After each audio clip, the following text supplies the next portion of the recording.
2021년 11월 24일 천안광성교회 수요 예배를 시작하겠습니다. 사랑과 은혜가 풍성하신 아버지 하나님, 20일간의 다니엘 기도회를 은혜 중에 마치고 다시 수요일에 모여 예배를 드리게 해주시니 감사합니다. 오늘 이 예배를 통해 말씀의 지혜를 내려주사 우리가 전심전령으로 주님을 사랑하고 순종하며 부름받은 이 땅을 온전히 살 수 있게 하옵소서.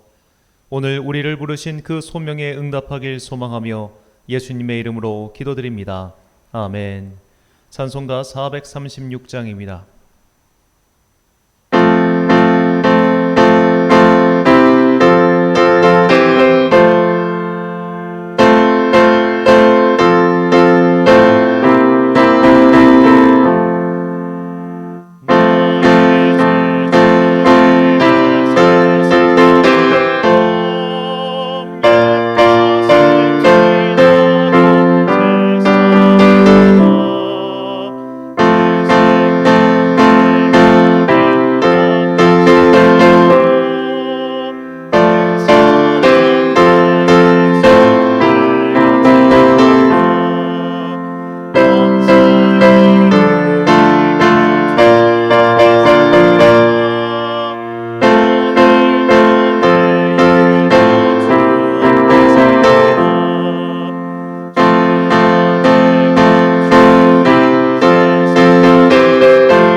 예배를 위하여 기도하겠습니다. 사랑과 내가 충만하신 아버지 하나님, 이 한 주간의 중간인 수요일 우린 다시 한번 주님 앞에 나와 주님의 말씀을 들으며 주님께 찬양하며 오늘도 이 하루의 삶을 그리고 이 한 주간의 삶을 거룩으로 엮어나가기 위해 이 자리에 나왔습니다. 각자의 자리에서 오늘도 예배를 드리며 말씀을 듣고 있는 주님의 자녀들에게 하늘의 크신 은총을 내려주시옵시고 특별히 말씀을 깨닫는 지혜를 내려주사 이 험한 세상, 이 어두운 세상 살아가는 동안 좌로나 우로나 치우치지 아니하고 오직 주님의 생명의 길만 바라보며 나아가는 주의 자녀들 되게 하여 주시옵소서. 날씨가 갑자기 추워져서 성도들의 몸의 건강이 참으로 염려되오니 주님께서 따뜻한 성령의 바람을 그들 가운데 불게 하사 그들이 이 세상의 추위로부터 벗어날 수 있게 하여 주시옵시고 더욱더 특별히 간구하온 것은 추위가 다가오면 고통받는 것은 가난한 사람들입니다. 주님께서 오늘도 집이 없어 지붕이 없어 추위를 피할 길 없는 자들에게 따뜻한 사랑의 손길을 보내주시어 그들이 인간성을 잃지 않고 살 수 있도록 은혜를 베풀어 주시옵소서. 이 세상에 참 많은 어둠이 있습니다. 그 어둠 속에서 살아가는 우리들도 그 어둠에 자연스럽게 감염되어 내가 어둠에 속해 있는지도 모른 채 어둠의 일을 행하고 살 때가 너무나 많이 있습니다. 날마다 빛이신 주님께 되돌아올 수 있도록 말씀을 사랑하고 기도를 사모하며 은혜를 간구하는 주의 자녀들로 우리를 삼아 주시옵소서. 이제 하나님의 말씀을 듣습니다. 이 말씀이 우리 삶의 등대가 되어 옳은 길, 바른 길을 선택하여 그 생명의 길을 갈 수 있게 하는 주님의 나침반 되기를 원하오며, 이 모든 말씀 우리를 사랑하시고 은혜의 빛을 비춰주시는 예수 그리스도의 이름으로 기도드립니다. 아멘.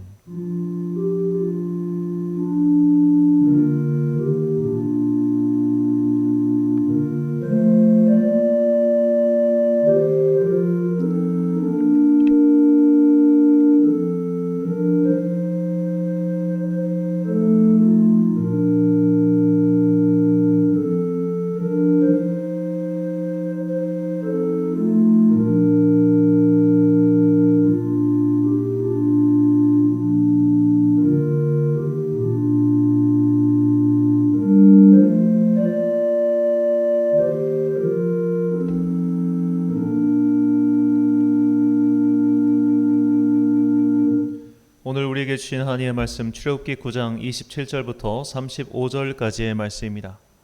출애굽기 9장 27절부터 35절까지의 말씀, 이제 봉독하겠습니다. 하나님의 말씀을 경청하십시오. 바로가 사람을 보내어 모세와 아론을 불러 그들에게 이르되, 이번은 내가 범죄하였도다. 여호와는 의로우시고 나와 내 백성은 악하도다. 여호와께 구하여 이 우레소리와 우박을 그만 그치게 하라. 내가 너희를 보내리니 너희가 다시는 머물지 아니하리라. 모세가 그에게 이르되, 내가 성에서 나가서 곧 내 손을 여호와를 향하여 펴리니 그리하면 우레소리가 그치고 우박이 다시 있지 아니할지라. 세상이 여호와께 속한 줄을 왕이 알리이다. 그러나 왕과 왕의 신하들이 여호와 하나님을 아직도 두려워하지 아니할 줄을 내가 아나이다. 그때에 보리는 이삭이 나왔고 삼은 꽃이 피었으므로 삼과 보리가 상하였으나, 그러나 밀과 쌀보리는 자라지 아니한 고로 상하지 아니하였더라. 모세가 바로를 떠나 성에서 나가 여호와를 향하여 손을 펴매 우레소리와 우박이 그치고 비가 땅에 내리지 아니하니라. 바로가 비와 우박과 우레소리가 그친 것을 보고 다시 범죄하여 마음을 완악하게 하니 그와 그의 신하가 꼭 같더라. 바로의 마음이 완악하여 이스라엘 자손을 내보내지 아니하였으니 여호와께서 모세에게 말씀하신과 같더라. 아멘. 너희의 완악함은 어디에서 왔는가? 라는 제목으로 하나님의 말씀 선포하겠습니다. 신앙인뿐만 아니라 믿지 않는 불신자애들에게도 성경은 매우 유익한 책입니다. 이 책은 분명히 우리에게 지혜와 명철을 주는 특별한 물건이죠. 잠언 1장 4절과 5절 말씀입니다. 어리석은 자를 슬기롭게 하며 젊은 자에게 지식과 근신함을 주기 위한 것이니, 지혜 있는 자는 듣고 학식이 더할 것이요 명철한 자는 지략을 얻을 것이라. 아멘. 자, 그렇다면 우리가 성경을 그냥 쭉쭉 읽기만 하면 이렇게 지혜롭고 명철한 사람이 될까요? 그렇지 않습니다. 왜냐하면 사람은 읽는 중에도 충분히 딴 생각을 할 수 있기 때문이죠. 그래서 저는 사실 성경 속독을 권하지 않습니다. 속독을 하다 보면 글의 내용을 사고가 따라가지 못할 때가 너무나 많습니다. 그래서 글만 들리고 생각은 다른 데로 날아가곤 하죠. 이것은 마치 초등학생이 수학 능력 시험 언어 영역을 푸는 것과 같습니다. 초등학생도 고등학생의 문제지는 읽을 수 있습니다. 지문도 읽고 문제도 읽을 수 있죠. 하지만 문제를 풀기는 굉장히 어려울 겁니다. 그 지문을 이해하기 위한 배경 지식이 없기 때문이죠. 성경도 마찬가지입니다. 읽는 건 누구나 다 할 수 있습니다. 그러나 이해하기 위해선 공부가 필요합니다. 이해하지도 못한 채 수십 번을 읽었다고 하면 이것은 이해하지도 못하고 풀지도 못하는 언어 영역 문제를 수십 번 읽어봤다고 말하는 초등학생과 다를 것이 없습니다. 풀어야 의미가 있는 것이지 읽는 건 빵점짜리도 할 수 있습니다. 수요일 이 성경 난제풀이 시간은 우리가 성경을 이해하며 읽기 위한 이해의 시간입니다. 이해하지 않은 채 생각을 멈춘 채 그냥 성경을 읽으면 이해할 수 있는 부분만 읽고 이해할 수 없는 부분은 덮어버립니다. 그렇게 하면 결국 남는 것은 하나도 성장하지 않은 내 모습입니다. 그래서 이해할 수 없는 것들, 자꾸만 읽다 보면 의아해지는 부분들을 뽑아 그것을 이해하고 넘어가기 위한 공부의 시간이 바로 이 시간입니다. 이 시간을 통해 말씀을 보는 눈이 넓어지고 그와 함께 신앙이 성장하는 은총의 시간이 되시길 바랍니다. 자, 오늘 본문은 신학적으로 볼 때 매우 민감하고 중요한 주제를 다루고 있습니다. 바로 하나님의 예정과 인간의 자유의지에 대하여입니다. 우리는 이 세상에서 일어나는 모든 일이 하나님의 섭리 안에서 이루어지고 있다고 믿습니다. 성경에 그렇게 적혀 있기 때문이죠. 마태복음 10장 29절과 에베소서 1장 11절과 12절 말씀입니다. 참새 두 마리가 한 아사리온에 팔리지 않느냐? 그러나 너희 아버지께서 허락하지 아니하시면 그 하나도 땅에 떨어지지 아니하리라. 에베소서 1장 11절 모든 일을 그의 뜻대로 결정대로 일하시는 이의 계획을 따라 우리가 예정을 입어 그 안에서 기업이 되었으니 이는 우리가 그리스도 안에서 전부터 바라던 그의 영광의 찬송이 되게 하려 하심이라. 아멘. 자, 성경은 이 외에도 천지와 만물을 주관하시고 인간의 생사화복을 결정하시는 하나님의 전능하신 주권에 대해 숱하게 말씀하고 있습니다. 이런 말씀을 접하다 보면 모든 것이 하나님의 권능 속에서, 권능 안에서 이루어지고 있으며 인간은 그저 그 거대한 섭리 안에 휩쓸려 다닌다고 생각할 수 있습니다. 즉 인간은 인형처럼 하나님의 손에 조종당하는 존재로 생각될 수 있다는 말이죠. 특별히 구원의 문제에 있어서 하나님의 전능하신 주권에 달려 있으므로 우리는 완전히 수동적인 존재로 있을 뿐이다 라는 생각에 이르기도 할 수 있습니다. 이것을 우리는 소위 예정론이라고 부르죠. 예정론은 구원에 대한 신학 이론으로 이것을 강하게 주장한 이는 종교개혁자 장 깔뱅입니다. 그리고 깔뱅의 신학 이론을 더욱 강하고 극단적으로 밀어붙인 이들이 네덜란드의 깔뱅파 신학자들이죠. 이들이 정립한 깔뱅파 신학 이론을 흔히 튤립이라고 부릅니다. 자, 영어의 앞글자를 딴 것인데요. 전적 타락, 무조건적 선택, 제한적 구속, 불가항력적 은혜, 그리고 성도의 견인입니다. 자, 여기서 논란이 되는 것이 제한적 구속과 불가항력적 은혜입니다. 제한적 구속이란 하나님께서 구원받을 자들을 이미 예정하셨다는 것이며 이 예정된 구원은 불가항력적, 즉 나의 의지, 사람이 거절할 수 없다는 겁니다.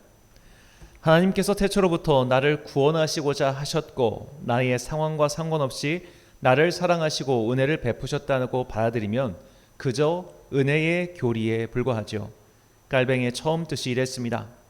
깔뱅은 우리가 받은 은혜를 강조하고자 이 신학 원리를 가르친 것이죠. 하지만 후대로 넘어가면서 깔뱅파 신학은 이것과 너무나 좀 달라지고 말았습니다. 이 하나님의 예정된 원리를 너무나 강조하다 보니 인간의 자유의지에 대해 부정하고 말았습니다. 즉 나의 의지와 선택과는 아무 상관없이 하나님께서 구원받을 자들을 선택해 두셨다고 말하기에 이르죠. 이때 문제가 되는 것이 두 가지 발생합니다. 첫째로 극단적 예정론은 전도를 불필요하게 만듭니다. 다 저희 예정해 두셨고 하나님의 뜻대로 구원하실 텐데 뭐하러 고생스럽게 전도를 해야 합니까? 라고 생각하게 되죠. 두 번째로 이미 다 정해두셨기 때문에 개인의 경건생활 여부는 중요하지 않게 여기고 말았습니다. 이런 극단적 깔뱅주의 신학에 반발하여 인간의 자유의지와 경건한 삶을 강조한 신학자가 나타났습니다. 네덜란드 출신의 야코부스 아르미니우스입니다. 아르미니우스의 신학적 입장은 크게 두 가지로 볼 수 있습니다. 첫째는 가항력적 은혜입니다. 인간의 자유의지에 따라 믿음의 여부와 구원의 여부를 선택할 수 있다고 본 것이죠. 두 번째는 보편적 대속으로 그리스도께서 인류의 모든 죄를 대속하기 위하여 죽으셨다는 겁니다. 즉 하나님께서는 모든 인류에게 구원의 복된 소식을 전해주셨고 인간은 자유의지를 따라 그 소식을 받을지 말지를 결정할 수 있다. 이것이 아르미니우스의 주장이었습니다. 그래서 아르미니우스는 그만큼 경건한 생활, 선한 행동, 구원을 향한 의지를 강조하였습니다. 그 아르미니우스가 말한 대표적인 말 중에 하나가 하나님께서 우리가 지키지도 못할 율법을 성경에 기록해 두실 리가 없다라고 말하며 우리의 인간의 의지로 이 모든 율법을 실천할 수 있다고 말하기에 이르죠. 사실 이런 논쟁은 교회 역사에서 반복되는 주제 중 하나였습니다. 즉 은혜와 행위를 분리시켜 어느 것이 선행하느냐의 논쟁이죠. 은혜를 지나치게 강조하면 인간의 의지와 행위가 무시되었습니다. 극단적인 은혜주의자들은 그만큼 성도의 행실에 대해서 등한시하였고 그것은 도덕적 타락으로 이어졌습니다. 반대로 행위를 지나치게 강조한 자들은 행위 구원론자가 되고 말았습니다. 그들은 도덕적으로 정결한 삶을 살며 주변인들의 존경을 받았을지는 모르나 이런 집단은 한 세대를 넘기지 못했습니다. 행위 구원론자들은 은혜를 무시하다 보니 편협해지기 일쑤라 그렇습니다. 이렇게 은혜를 강조하는 자와 행위를 강조하는 자 사이에서 일어난 가장 오래된 신학적 논쟁은 아우구스티누스와 펠라기우스 사이에 일어난 일입니다. 자, 우리가 알다시피 아우구스티누스, 영문식 이름으로 어거스틴은 하나님의 은혜로 구원받은 체험이 있었습니다. 아우구스티누스는 그가 회심한 이후 과거를 돌아보니 방탕한 삶을 살았다고 그가 고백하죠. 하지만 소위 그가 말하는 방탕한 삶이란 그 당시 사람들 기준으로 볼 때 매우 평범한 보통 사람의 삶이었습니다. 단지 그가 기독교로 회심하고 기독교인이 된 이후 과거 그가 진리를 찾기 위해 마니교 등에 입교했던 그 과거의 행적이 너무나 부끄럽고 추하다고 생각했던 것뿐이죠. 어떤 이는 그가 결혼도 하지 않고 여인과 동거하며 자식을 낳은 이로 성적으로 타락한 삶을 살았다고 말하기도 하지만 이것은 단지 그가 결혼을 승낙받지 못했고 또 그 당시에 여러 여자와 사귀면서 문란하게 산 것이 아니라 그저 한 여자와 동거하며 살았을 뿐이기 때문에 그 당시 사회적 통념에 비추어 봤을 때는 그것 자체도 타락한 삶이라 보기 어려웠습니다. 이런 면에서 아우구스티누스와 바울은 참 비슷한 점이 있었습니다. 예수를 만나기 전 그들은 사회의 상식과 통념에 따라 그저 성공하려고 했던 청년이었습니다. 예수님과 아무 상관없이 살았죠. 그러나 그 삶이 예수님을 만난 후 잘못되었다는 것을 깨닫고 우리의 구원은 오직 은혜로 되는 것이다를 선포한 사람들입니다. 자, 이것이 기독교의 정통 복음이죠. 하지만 이런 정통 복음을 왜곡시키거나 악용하는 자들이 등장하기 시작합니다. 은혜를 강조하다 보니 그렇다면 내가 어떤 죄를 지어도 용서하시고 은혜를 베푸시겠지라며 태연하게 과거와 똑같은 삶을 살거나 죄를 짓는 자들이 나타났습니다. 그러자 영국 출신의 사제 펠라기우스가 나태한 신앙생활을 지적하며 인간의 자유와 능력을 강조했습니다. 자, 그러니까 하나님의 이 구원은 우리가 인간의 자유의지로 선택하는 것이며 우리가 이 자유의지를 따라 선행을 할 때 비로소 또 하나님의 구원이 우리에게 온다라고 소위 말해 행위 구원론을 이야기한 것이죠. 자, 결국 그래서 펠라기우스의 주장은 이단으로 정죄되고 말았습니다. 펠라기우스에 있어서 은혜란 하나님이 주신 이성 그 자체라고 여겼기 때문이죠. 그래서 이성과 의지를 가지고 율법을 실천하면 누구나 다 구원을 받는다고 가르쳤기 때문입니다. 자, 오늘날에도 이런 논쟁은 사실 계속되고 있습니다. 은혜냐 행위냐. 은혜를 강조하면 행위가 무뎌지고 행위를 강조하면 하나님의 주권과 은혜가 훼손됩니다. 물론 건강하고 상식적인 신앙인이라면 이 둘 사이에서 큰 고민을 하지 않을 것입니다.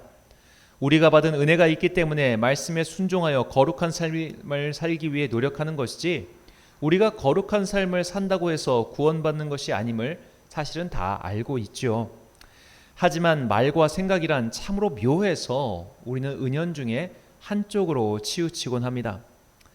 자, 지금도 행위와 관계없이 은혜로 구원을 받는다고 말하면 그럼 내가 실컷 죄짓고 살다가 마지막에 회개하면 되겠구나라고 생각하는 성도가 실제로 꽤 있습니다. 반대로 내가 이만큼 주님을 위해 일했으니 나는 분명히 구원받고 천국에 갈 거야 라며 스스로 자랑하는 이들은 사실 더 많습니다.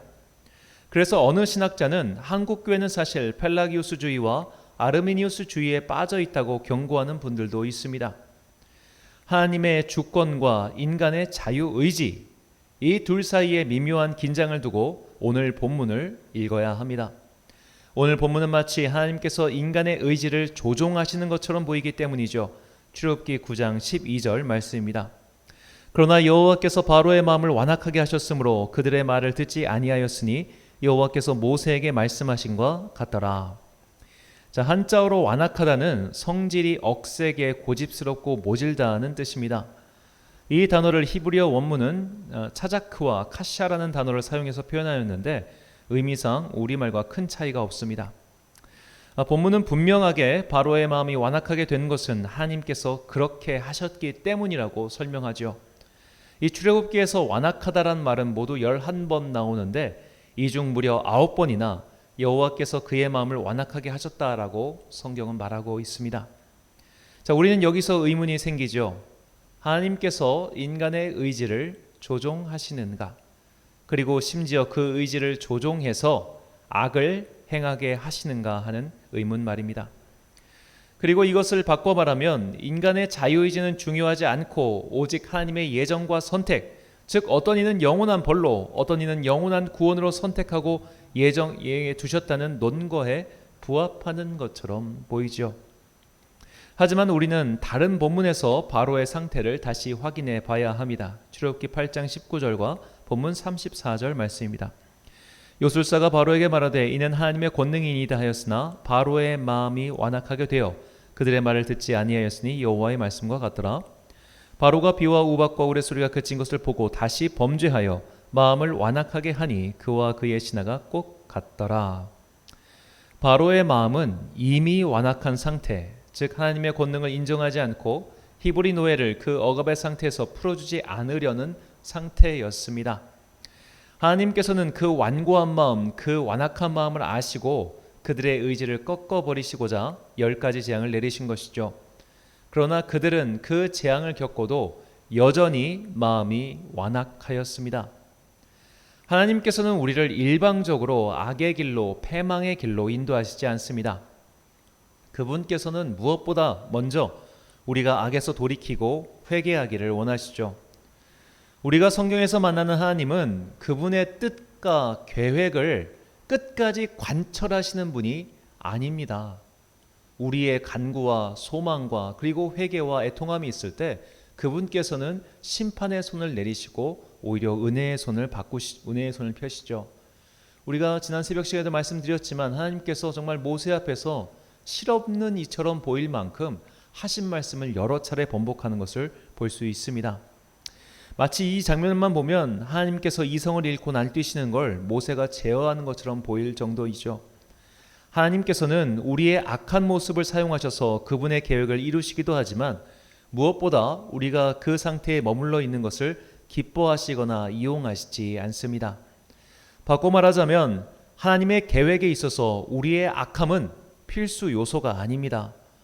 우리가 만약 회개하고 선한 상태가 된다면 그것으로 인해 하나님의 계획이 실패하거나 틀어지는 것이 아니라 하나님께서는 우리의 회개와 돌아섬을 기뻐하시고 더 선하게 다른 일을 계획하시고 이루십니다.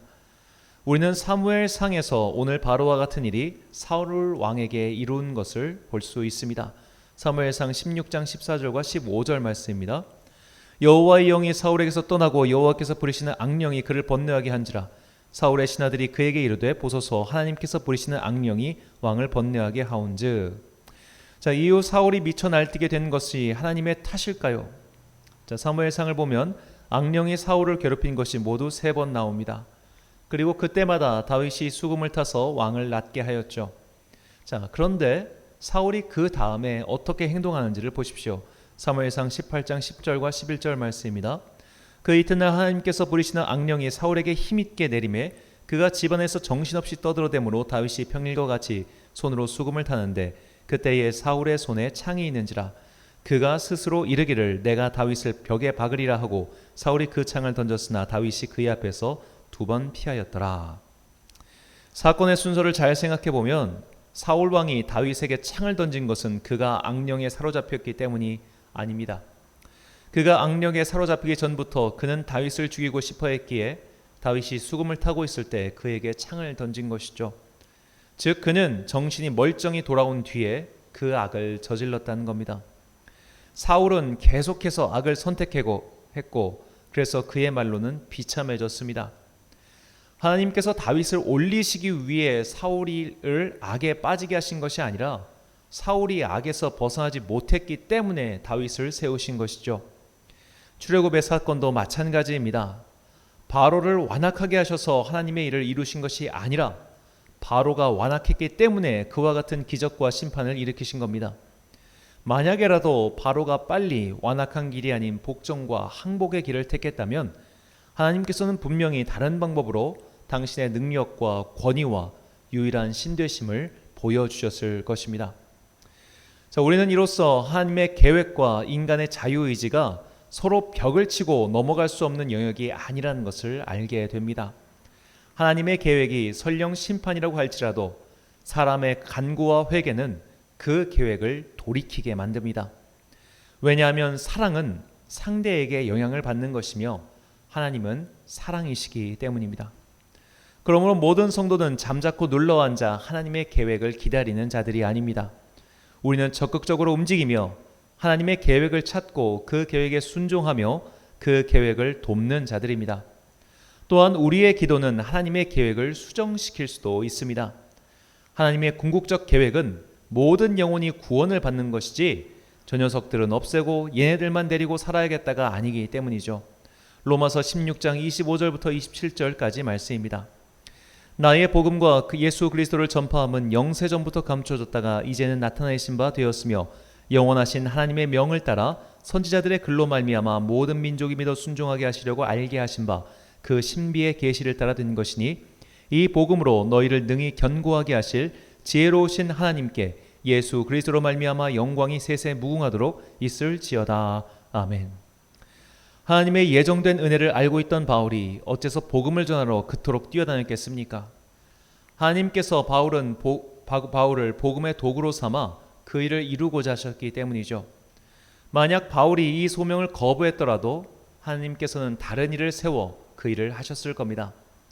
바울은 하나님의 계획과 부르심에 자신의 의지로 순종하였습니다. 그가 거부할 수 없었다고 고백하는 것은 하나님께서 그의 의지를 깨부셔서 순종할 수밖에 없었다가 아닙니다. 그 큰 사랑과 은혜 때문에 그의 마음과 의지가 자연스럽게 그리로 흘러간 것이죠. 이것은 마치 사랑에 빠지는 것과 같습니다. 내가 누군가를 사랑할 때 그것이 의지와 뜻을 세운다고 되던가요? 사랑은 우리의 자유의지를 빼앗고 노예로 만드는 것이 아니라 오히려 상상할 수 없는 큰 기쁨과 함께 우리가 더 좋은 것을 선택하듯 그 좋은 길로 우리를 이끌어 갑니다.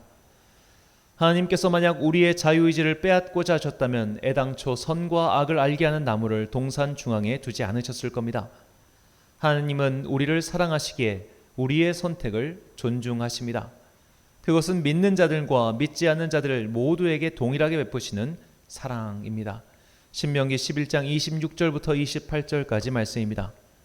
내가 오늘 복과 저주를 너희 앞에 두나니 너희가 만일 내가 오늘 너희에게 명하는 너희 하나님 여호와의 명령을 들으면 복이 될 것이요 너희가 만일 내가 오늘 너희에게 명령하는 도에서 돌이켜 떠나 너희의 하나님 여호와의 명령을 듣지 아니하고 본래 알지 못하던 다른 신들을 따르면 저주를 받으리라. 아멘. 사랑하는 천안 광성교회 성도 여러분, 그리고 이 예배를 함께 드리시는 주님의 귀한 자녀 여러분, 하나님은 악을 조장하시는 분이 아니십니다. 우리의 의지를 왜곡시키고 조종하여 어떤 이는 구원의 길로 어떤 이는 멸망의 길로 인도하시는 그런 신도 아니십니다. 그분은 복과 은혜의 길, 심판과 멸망의 길을 모두 우리 앞에 두시고 그것을 우리의 자유의지로 선택하게 하셨습니다. 은혜의 길을 택한 이는 나를 압도하시는 그 은혜를 더욱 풍성히 누리면서 거부할 수 없는 그 사랑에 감격하며 살 것입니다. 그러나 은혜를 거부하고 주님을 떠난 자들은 어쩔 수 없이 더욱 완악해지고 완고해지며 결국 주님을 버리는 길로 가고 말 것입니다. 주님께서 그를 버리신 것이 아니라 그가 먼저 주님을 버렸다는 것을 잊어서는 안 됩니다. 그래서 성경은 우리가 핑계하지 못할 것이라고 분명히 말하고 있습니다. 내가 선택하지 않은 것을 두고 내가 스스로 버리고 완악해진 것을 두고 하나님을 핑계대는 어리석음에서 벗어나야 합니다. 또한 내가 선택해서 나 스스로의 의지로 선해지고 구원받았다고 생각해서도 안 됩니다. 내가 받은 구원은 은혜의 결과이며 내가 받은 심판은 내가 택한 죄의 결과입니다. 내 인생이 망가지게 된 것은 다 부모 탓이다라며 핑계거리로 삼는 자들의 어리석음을 담지 마십시오. 우리의 자유의지를 존중하시는 사랑의 하나님께서 우리 앞에 놓아두신 생명과 복의 길을 택하여 더 큰 은혜의 바다에서 놓이는 여러분과 제가 되시길 간절히 축원합니다. 기도하겠습니다. 사랑과 은혜가 풍성하신 아버지 하나님, 악에 빠진 자들은 엉뚱하게도 자기 선택의 책임을 사회와 환경과 부모의 탓으로 돌리곤 합니다. 내가 이렇게 된 것은 사회 탓이다. 내가 이런 범죄를 저지른 것은 어릴 적 부모에게 받은 상처 탓이다라며 자신의 책임을 전가시키고 회피합니다. 내가 저지른 악행은 외부의 탓이고 내가 한 선한 일은 나의 의지의 결과라고 자평합니다. 우리가 이런 거짓으로부터 벗어날 수 있도록 깨닫는 지혜를 내려 주옵소서. 선한 일은 주님의 은혜 덕분이며 악한 일은 내가 그것을 선택한 것임을 잊지 말고 선한 공은 주님께 돌리며 악한 일은 먼저 회개하는 바른 자녀의 삶을 택하여 살게 하옵소서. 하나님의 말씀을 바르게 이해하고 깨닫는 지혜와 은혜가 우리에게 임하길 간절히 소망하오며 예수님의 이름으로 기도드립니다. 아멘. 찬송가 380장입니다.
주기도문 하심으로 수요일 예배를 마치겠습니다. 하늘에 계신 우리 아버지, 아버지의 이름을 거룩하게 하시며 아버지의 나라가 오게 하시며 아버지의 뜻이 하늘에서와 같이 땅에서도 이루어지게 하소서.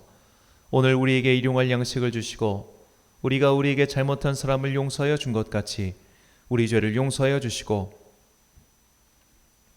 우리를 시험에 빠지지 않게 하시고 악에서 구하소서. 나라와 권능과 영광이 영원히 아버지의 것입니다.